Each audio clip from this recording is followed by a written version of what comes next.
नमस्कार दोस्तों, आपका हमारे YouTube चैनल स्टडी विद विकास यादव में स्वागत है। मैं हूं विकास यादव। दोस्तों, आज हम सीटेट एग्ज़ाम 2020 में आने वाले बाल मनोविज्ञान के कुछ महत्वपूर्ण प्रश्नों को देखेंगे, जो आप एग्ज़ाम से पहले ज़रूर पढ़िए, क्योंकि ऐसे ही एग्ज़ाम में क्वेश्चन पूछे जाते हैं। और यदि आपको वीडियो अच्छी लगे तो आप लाइक, शेयर, कमेंट, सब्सक्राइब जरूर करिए। चलिए, आपका पहला क्वेश्चन आपके स्क्रीन पर ये रहा। पियाजे मुख्य रूप से किसके अध्ययन के लिए जाने जाते हैं? तो दोस्तों, ऑप्शन ए है भाषा विकास, ऑप्शन बी है यौन विकास, ऑप्शन सी है संज्ञानात्मक विकास, ऑप्शन डी है सामाजिक विकास। तो दोस्तों, आपको सभी को मालूम होगा पियाजे मुख्य रूप से आप संज्ञानात्मक विकास के लिए जाने जाते हैं। चलिए अगला क्वेश्चन देखते हैं। दूसरा क्वेश्चन ये है दोस्तों, जब मानव शरीर के एक भाग को दिए गए प्रशिक्षण का अंतरण दूसरे भाग में हो जाता है तो इसे कहते हैं। दोस्तों, ऑप्शन ए है ऊर्ध्व अंतरण, बी है क्षैतिज अंतरण, सी है द्विपार्श्विक अंतरण, डी है उपरोक्त में से कोई नहीं।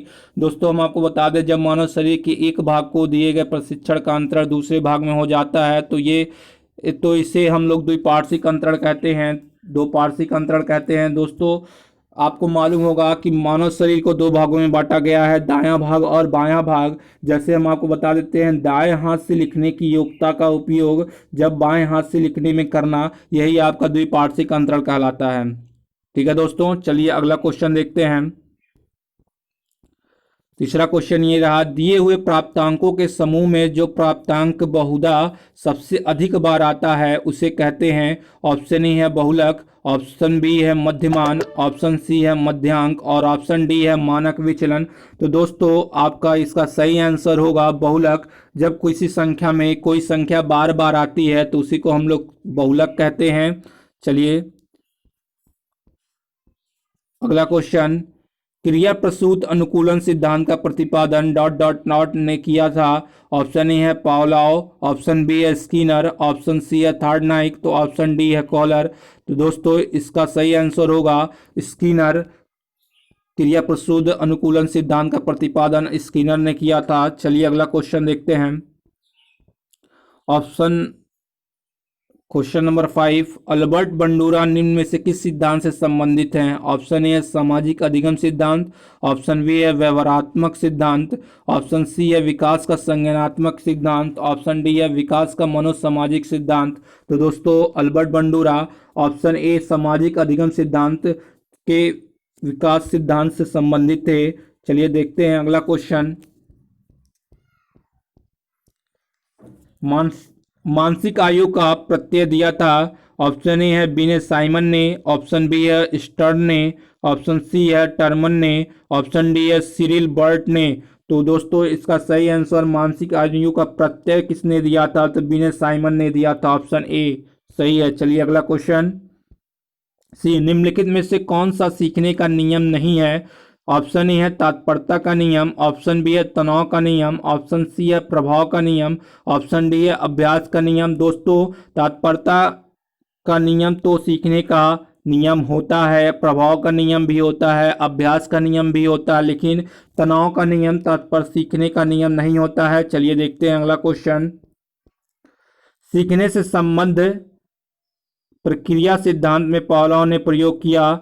ऑप्शन ए है बिल्ले पर, बी है कुत्ते पर, सी है बंदर पर और डी है चूहे पर। तो दोस्तों, सीखने के संबंध प्रक्रिया सिद्धांत में पावलोव ने कुत्ते पर प्रयोग किया था, कुत्ते पर। चलिए अगला क्वेश्चन 9वां, सूझ द्वारा सीखने के सिद्धांत का प्रतिपादन किया। ऑप्शन ए है थार्डनाइक, ऑप्शन बी है कॉलर और सी है पावलोव और डी है वुडवर्थ। इसको वुडवर्थ या वुडवर्थ कह सकते हैं दोस्तों। तो इसका सही आंसर होगा वुडवर्थ। सूझ द्वारा सिद्धांत सीखने के सिद्धांत का प्रतिपादन वुडवर्थ ने किया था। चलिए ऑप्शन डी।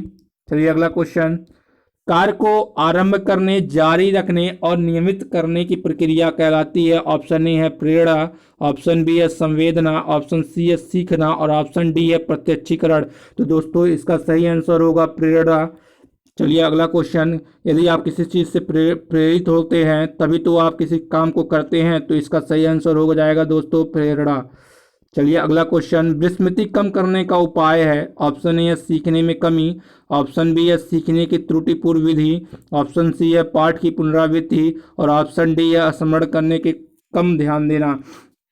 तो दोस्तों विस्मृति कम करने का उपाय, आपको पाठ की पुनरावृत्ति बार बार करनी होगी। यदि आप किसी चीज को दोहराएंगे तो वो कम भूलेगी, तो आप पाठ की पुनरावृत्ति कर। क्रोध व भय प्रकार है। ऑप्शन ए है अभिप्रेरणा, ऑप्शन बी है संवेग, ऑप्शन सी है परिकल्पना और ऑप्शन डी है मूल प्रवृत्ति। तो दोस्तों क्रोध व भय प्रकार होगा संवेग का, तो ऑप्शन बी सही है। चलिए अगला क्वेश्चन देखते हैं। 13वां क्वेश्चन ये रहा, दूसरे व्यक्ति के वह व्यवहार की नकल है। ऑप्शन ए है सीखना, ऑप्शन बी है अनुकरण, ऑप्शन सी है कल्पना और ऑप्शन डी है चिंतन। तो दोस्तों इसका सही आंसर होगा अनुकरण करके आप किसी दूसरे व्यक्ति के व्यवहार का नकल कर सकते हैं। चलिए अगला क्वेश्चन, मनोविज्ञान की प्रथम प्रयोगशाला को किसने स्थापित किया था। ऑप्शन ए है डब्ल्यू बुंट ने, ऑप्शन बी है सिगमंड और ऑप्शन सी है पावलोव ने और डी है वाटसन। तो दोस्तों इसका सही आंसर होगा ऑप्शन ए, डब्ल्यू बुंट ने मनोविज्ञान की प्रथम प्रयोगशाला को स्थापित किया था। चलिए अगला क्वेश्चन, गेस्टाल्ट मनोविज्ञान की आधारशिला किसने रखी थी। तो ऑप्शन ए है फ्रांज ब्रेंटानो, बी है मैक्स वथीमर, सी है एडगर रूबिन और डी है कर्ट लेविन। तो दोस्तों इसका सही आंसर होगा मैक्स वथीमर ने गेस्टाल्ट मनोविज्ञान की आधारशिला रखी थी। तो ऑप्शन बी इसका सही आंसर होगा। यदि दोस्तों आपको वीडियो अच्छी लगे तो like share comment and subscribe जरूर करिए। यदि आप मेरे चैनल पर नए हैं तो आप सब्सक्राइब और बेल आइकन को जरूर प्रेस कीजिए, जिससे हमारा नोटिफिकेशन आपके पास जल्द पहुंचे।